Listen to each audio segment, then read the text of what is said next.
Hello दोस्तों, आज हम लोग पढ़ने जा रहे हैं मेंसुरेशन चैप्टर देखते जा रहे हैं कि इसके अंदर कितना चैप्टर है और क्या क्या पढ़ना है। चलिए हम लोग देखते हैं मेंसुरेशन का मतलब क्षेत्रमिति होता है। मेंसुरेशन दो भागों में बटा गया है, 2D और 3D। 2D के अंतर्गत इतने चैप्टर आते हैं और 3D के अंदर इतने चैप्टर आते हैं। अब 2D में कौन कौन सा चैप्टर है उसको हम लोग देख लेते हैं।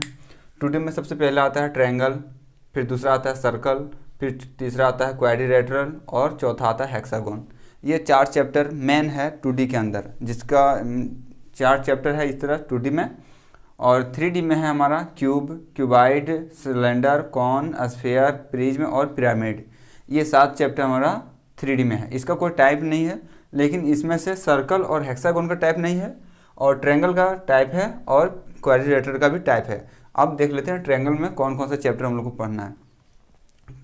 ट्रायंगल का जो है सो 2 है, बेस्ड ऑन साइड, भुजा के आधार पर त्रिभुज को पढ़ेंगे, और एक वो है बेस्ड ऑन एंगल, दूसरा जो है सो एंगल मतलब कौन के आधार पर त्रिभुज कितने हैं वो पढ़ेंगे।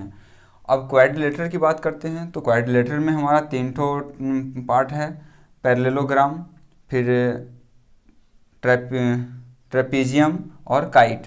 पैरेललोग्राम, ट्रेपीजियम और काइट, इसमें 3 चैप्टर पढ़ना है सिर्फ क्वाड्रिलेटरल में। क्वाड्रिलेटरल का पैरेललोग्राम का भी 3 चैप्टर है। पैरेललोग्राम में पहला है रेक्टेंगल, दूसरा है स्क्वायर और तीसरा है रोम्बस। इतने इतने चैप्टर हम हर चैप्टर में जाते जाएंगे और उसको डील से जानेंगे, उसके बारे में पढ़ेंगे दोस्तों। ठीक है दोस्तों, तो ये है हमारा मेंसुरेशन का चैप्टर और इतना चैप्टर हम लोग को क्लियर करना है, जिसको एडवांस मैथमेटिक्स भी कहते हैं। ठीक है, इसको नोट कीजिए, उसके बाद हम लोग चैप्टर की ओर चलते हैं।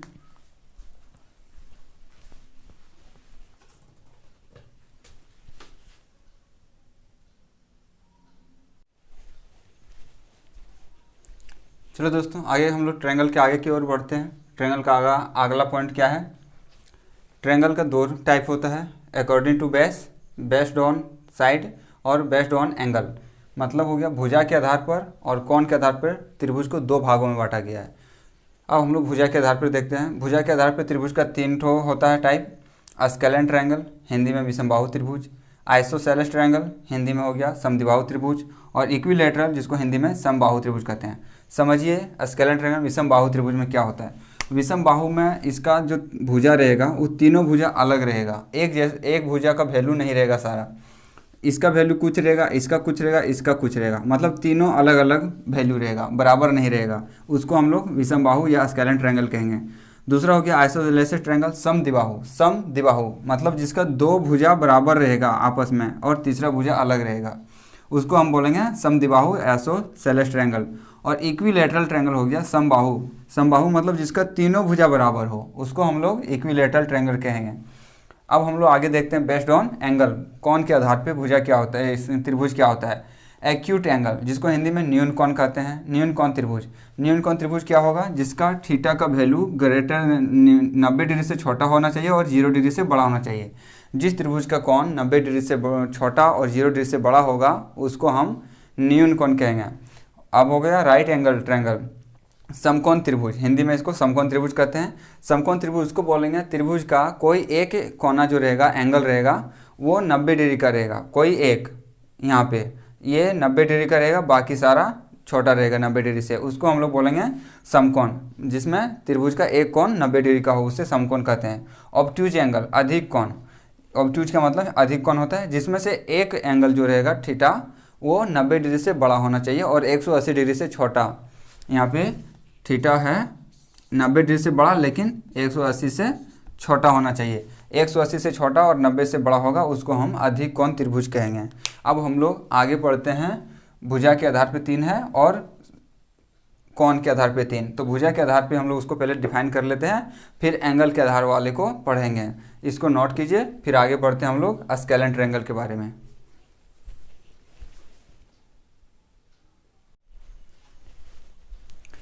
हेलो फ्रेंड्स, आज हम ज्यामिति में पढ़ने जा रहे हैं ट्रायंगल के बारे में।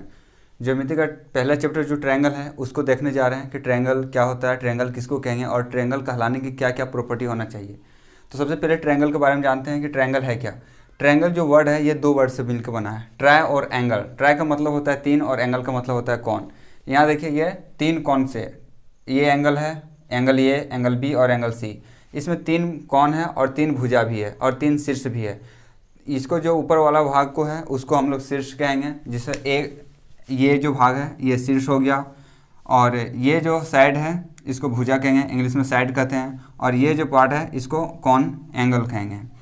ए बी सी ये 3 ठो कौन है, और ए बी सी ये 3 ठो शीर्ष भी है, और ए के सामने वाले स्मॉल ए भुजा के नाम से कहते हैं। ए के सामने वाले भुजा को स्मॉल ए, बी के सामने वाले को स्मॉल बी से शो करते हैं भुजा को, और सी के सामने वाले को स्मॉल सी से। ये 3 ठो भुजा भी होता है। शीर्ष हमारा 1 2 3 होता है, भुजा भी 1 2 3 होता है, और कौन भी 1 2 3 होता है। ठीक है दोस्तों, अब देखिए कि त्रिभुज कहलाने का प्रॉपर्टी क्या होना चाहिए, त्रिभुज किसको कहेंगे, क्या उसका कोई रूल है? हाँ है। 2 भुजा का योग ग्रेटर देन तीसरे भुजा से होना चाहिए, मतलब 2 भुजा को जोड़ने से हमेशा बड़ा होना चाहिए तीसरे भुजा से, उसको हम त्रिभुज कहेंगे। जैसे ए और बी को जोड़ेंगे तो बड़ा होना चाहिए सी से, ए को और बी को जोड़ देंगे तो ये दोनों भुजा का वैल्यू कुछ दिया हुआ रहेगा, इसका भी कुछ वैल्यू दिया हुआ रहेगा, दोनों को जब जोड़ देंगे ऐड कर देंगे तो वो तीसरे भुजा का जो वैल्यू रहेगा उससे हमेशा बड़ा होना चाहिए बाय एडिंग होने के साथ ये रूल है। और सब्ट्रैक्शन का भी कुछ रूल है कि सब्ट्रैक्शन करने से भी त्रिभुज क्या होता है कि ए माइनस बी, ए में माइनस बी कर देंगे तो हमारा जो वैल्यू आएगा वो हमेशा सी से छोटा होना चाहिए, जोड़ने से बड़ा होना चाहिए और घटाने से छोटा, तभी हमारा ट्रायंगल कहलाएगा।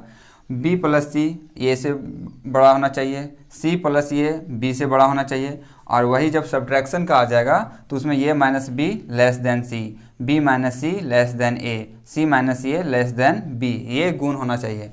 और एंगल के आधार पे एंगल ए, एंगल बी और एंगल सी को तीनों को जोड़ेंगे तो उसका वैल्यू 180 आना चाहिए।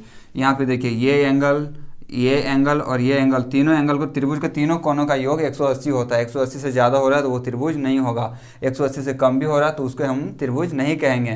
त्रिभुज का तीनों कोनों का योग 180 होना चाहिए, ये हमारा त्रिभुज कहलाने का मेन प्रॉपर्टी है। अगर ये रूल फॉलो होता है तब हम ट्रायंगल कहेंगे, नहीं तो नहीं कहेंगे। ठीक है दोस्तों, चलिए इसको नोट कीजिए। अब हम लोग आगे की ओर बढ़ते हैं, अगला पॉइंट की ओर।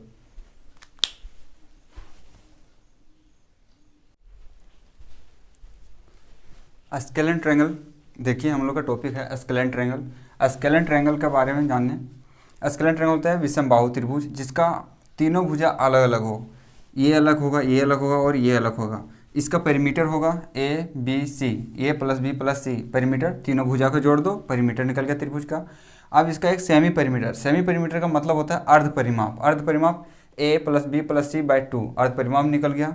अब इसका एरिया देखेंगे तो एरिया का फॉर्मूला होता है root under S into S minus A S minus B into S minus C, ये हमारा एरिया हो गया। इसी को हम लोग 9-10 में हीरोन्स फार्मूला के रूप में जानते हैं,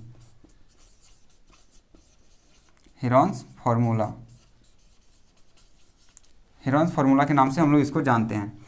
ये हमारा एरिया, पेरीमीटर और सेमी पेरीमीटर निकाल लिए जब त्रिभुज का सारा भुजा दिया हो, जैसे ए के सामने का भुजा को ए, बी के सामने के स्मॉल बी और सी के सामने के स्मॉल सी, जब ये हमारा दिया हुआ रहे तब ये लगाएंगे एरिया निकालने के लिए। और पेरीमीटर, अगर हमारा कोई एक भुजा दिया हुआ रहे और त्रिभुज का कोई एक हाइट दिया हुआ रहे, हाइट दिया हुआ मान लीजिए ये हाइट है, तब इसका एरिया कैसे होगा? इसका एरिया हो जाएगा 1/2 इंटू एच इंटू बी। जी हाँ, ये हो जाएगा। क्यों? क्योंकि हमारा जो हाइट है सो ए पर पड़ रहा है, समकोण त्रिभुज बन रहा है यहाँ पे, तो 1/2 आधार गुना ऊंचाई होता है, तो आधार हमारा ये है और ऊंचाई है, तो हम इसका ये फॉर्मूला हो गया हमारा एरिया का। अगर कोई एक भुजा दिया हुआ रहे, हाइट जिस पर हो वो भुजा दिया होना चाहिए और हाइट का वैल्यू दिया होगा, तो ये गिवन होगा हाइट, और जिस पर हाइट पड़ेगा उस बेस पर, तो उसके अनुसार हम लोग ये फॉर्मूला लगा के हम इस त्रिभुज का एरिया निकाल लेंगे। इसी प्रकार अगर हमारा इस पर इस कोण से यहाँ पे हाइट पड़ जाए ऐसे, तो हमारा हाइट ये हो गया, अब इसका h1 मान लेते हैं, तो इसका हो जाएगा यहाँ पे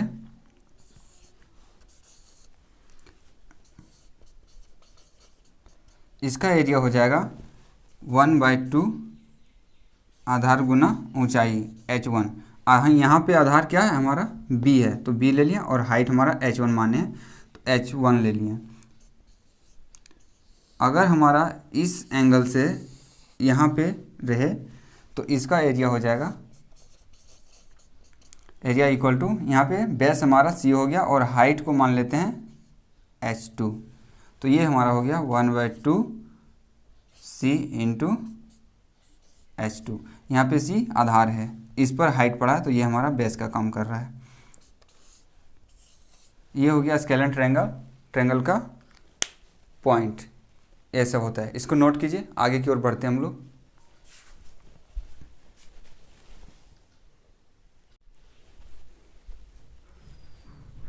चलिए दोस्तों, अब हम लोग आगे स्केलेन ट्रायंगल का अगला पॉइंट की ओर बढ़ते हैं कि अगला पॉइंट क्या है हमारा, मीडियन, जिसका मीनिंग है माध्यिका। स्केलेन ट्रायंगल के बारे में ही चल रहा है हमारा टॉपिक, स्केलेन ट्रायंगल का है, उसी का स्केलेन ट्रायंगल का ही पॉइंट के बारे में बात कर रहे हैं कि माध्यिका क्या होता है। स्केलेन ट्रायंगल में अगर हमारा विषमबाहु त्रिभुज में अगर हमारा माध्यिका दिया हुआ है, जिसको हमको मीडियन को माध्यिका कहते हैं। माध्यिका का मतलब होता है जो त्रिभुज को दो बराबर भागों में बांटता है, दो भाग में कर देता है, ये दो इक्वल भाग में। जैसे ये हमारा इस शीर्ष से हम यहाँ पे माध्यिका डालें तो ये हमारा यहाँ से यहाँ तक का दूरी और यहाँ से यहाँ तक का दूरी बराबर होगा। अगर यहाँ से डालें तो ये दो भाग में बांट दिया, ये माध्यिका का काम कर रहा है, मतलब दो भागों को बराबर भाग में बांट दिया। और यहाँ से अगर हम ये माध्यिका डालें तो ये हमारा इक्वल होगा। तो इस सिचुएशन में अगर हमारा मीडियन दिया हुआ रहे, गिवन क्वेश्चन में रहे, और हमको पूछ दे पेरीमीटर और एरिया निकालने, तो हम कैसे निकालेंगे? तो इसका पेरीमीटर होता है, सेमी पेरीमीटर निकालते हैं इसका। सेमी पेरीमीटर हो जाता है इसका m1 plus m2 plus m3, ये पेरीमीटर हो गया। अब सेमी पेरीमीटर क्या होगा, बस इसका हाफ कर देंगे, तो इसका हाफ कर देंगे m1 plus m2 plus m3 divided by 2, ये हमारा s निकल गया। अब सेम टू सेम यही प्रोसेस होगा एरिया निकालने में, जिस तरह हीरोन्स फार्मूला हम लोग यूज करते थे, वहाँ पे साइड गिवन रहता था तो हम लोग साइड माइनस करते थे सेमी पेरीमीटर में। अब यहाँ पे मीडियन दिया है तो सेमी पेरीमीटर में मीडियन को माइनस करेंगे, तो इसका फार्मूला हो जाएगा s इंटू एस माइनस, वहाँ पे a लेते थे लेकिन हमको यहाँ पे m1 लेना है, फिर s माइनस m2 लेना है, फिर s माइनस m3 लेना है। ये हमारा निकल गया एरिया। कब? जब मीडियन गिवन हो, साइड पता नहीं है, सिर्फ मीडियन दिया हुआ हो स्केलेन ट्रायंगल में, उस सिचुएशन में हम लोग क्या करेंगे, perimeter semi perimeter same to same वही हेरोन्स फार्मूला का ही रूल है, m1 m2 m3 लेते हैं तो पेरीमीटर निकल जाता है यहाँ पे, और वहाँ पे a b c लेते थे, साइड को लेते थे। और सेमी पेरीमीटर में क्या करते थे, साइड को जोड़ के 2 से भागा दे देते थे। यहाँ पे हम लोग को क्या करना है, मीडियन को जोड़ के 2 से भागा देना है। और एरिया के लिए वहाँ पे सिर्फ a b c रहता था, यहाँ पे m1 m2 m3 रहेगा, मीडियन रहेगा यहाँ पे। ठीक है दोस्तों, नोट कीजिए इसको, और हम लोग आगे की ओर बढ़ते हैं, इसका अगला पॉइंट की ओर देखते हैं।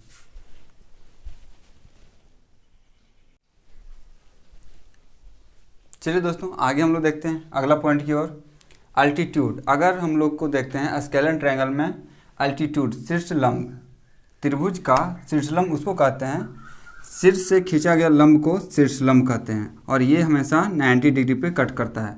वहाँ पे हम लोग मीडियन पढ़े थे, मीडियन क्या किया था, 2 बराबर भागों में बांटा था त्रिभुज को, लेकिन ये शीर्षलंब है 2 बराबर भागों में नहीं बांटता है। ये जहाँ पे पड़ता है वहाँ 90 डिग्री का कॉन्सेप्ट बनाता है। तो ये यहाँ से यहाँ तक इक्वल हो सकता है, ये कंफर्म नहीं है, इक्वल नहीं हो सकता है, ये लंब का काम करता है। इसका मेन पॉइंट है कि ये 90 डिग्री का कौन बनाएगा। तो इस सिचुएशन में अगर हमारे पास ट्रायंगल दिया हुआ हो और हमको यहाँ पे शीर्षलंब गिवन हो, दिया गया हो क्वेश्चन के अनुसार, क्वेश्चन में हमारा ये जो शीर्षलंब है इसका वैल्यू दिया गया है, बी से बी भुजा पर जो शीर्षलंब खींचा गया उसका वैल्यू दिया गया है, और सी से सिर्फ स्मॉल सी पर जो शीर्षलंब किया गया उसका वैल्यू हमको दिया गया है। तो इस सिचुएशन में हमको बोल दे कि इसका भुजा क्या होगा वो निकालिए। तो भुजा निकालने का इसका एक ट्रिक होता है, वो समझिए। इसका क्या होगा, शीर्षलंब जितना दिया हुआ रहेगा उसका हम लोग रेशियो में लिख लेंगे, a1 a2 a3, और ये तीनों का एलसीएम निकाल लेंगे। एलसीएम निकालने के बाद जो आएगा a1 into a2 into a3, ये हमारा एलसीएम निकालने के बाद आ गया। और एलसीएम निकालने के बाद अब हम इसमें क्या करेंगे, a1 से भागा दे देंगे, a1 से भागा दे देंगे तो ये हमारा भुजा a निकल के आ जाएगा। इसी तरह से अगर भुजा बी निकालना रहे तो A1 into A2 into A3 लिखेंगे और अगर A2 से भागा दे देंगे तो ये हमारा भुजा बी निकल जाएगा। अब तीसरा है A1 into A2 into A3 into लिख दिया, इसका मतलब यहाँ पे एलसीएम निकालना है। एलसीएम, ये LCM है, एलसीएम निकालना है A1 A2 A3 का, और उसको अगर A3 से डिवाइड कर देंगे तो हमारा C भुजा निकल जाएगा। चलिए एक एग्जांपल के द्वारा हम आपको बताते हैं। मान लीजिए हम यहाँ पे A1 3 है और A2 4 है और A3 5 है। हमारा जो है अल्टीट्यूड दिया हुआ है, ये 3, A2 4 और A3 5, और हमको पूछा गया ABC क्या होगा फाइंड कीजिए। यहाँ पे पूछ दिया है A1 A B C equal to what, पूछ दिया गया कि ABC भुजा क्या होगा।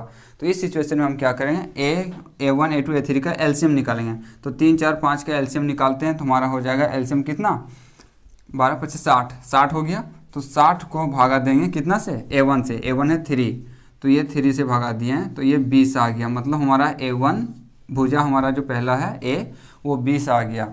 अब अगला है B भुजा निकालने के लिए 60 आ गया पूरा एलसीएम, उसको A2 से भागा देंगे 4 से, तो 4 से भागा देंगे तो ये हो जाएगा हमारा 15, तो 15 सेंटीमीटर ये निकल जाएगा। सेंटीमीटर मीटर जो भी रहेगा वो हमारा भुजा B निकल जाएगा। इसी तरह C भुजा निकालने के लिए 60 को भागा देंगे 5 से, तो ये हमारा 12 निकल जाएगा भुजा C। तो हमारा जो ट्रायंगल का भुजा था 20 15 12 निकल गया। एल्टीट्यूड दिया हुआ जब रहे वैल्यू उसका, तो इस सिचुएशन में सबसे पहले उसका A1 A2 A3 का एलसीएम निकाल लेंगे, और एलसीएम निकालने के बाद जो भी वैल्यू आएगा उसको A1 से भागा देंगे तो ये भुजा A निकल जाएगा। 20 एल्टीट्यूड B मतलब सिस्लम का जो दूसरा रहेगा उससे भागा देंगे एल्टीट्यूड 2 से, फिर A3 से भागा देंगे तो वो C निकल जाएगा, A2 से देंगे तो B निकल जाएगा। इस तरह से हमारा भुजा निकालने का ये फॉर्मूला है। ठीक है दोस्तों, नोट कीजिए इसको। हम आगे पॉइंट की ओर आगे जो कॉन्सेप्ट होगा उसके बारे में जानकारी लेते हैं कि क्वेश्चन किससे पूछा जाता है।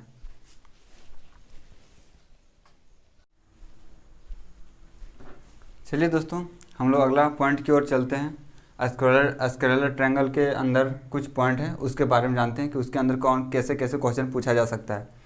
यहाँ पे लिखे हैं हम कि जब ट्रायंगल के अंदर स्क्वायर बना हो तो स्क्वायर का भुजा क्या होगा। जब स्केलर ट्रायंगल के अंदर कोई स्क्वायर बना हो, वर्ग बना हो, तो वर्ग का भुजा कैसे निकालेंगे।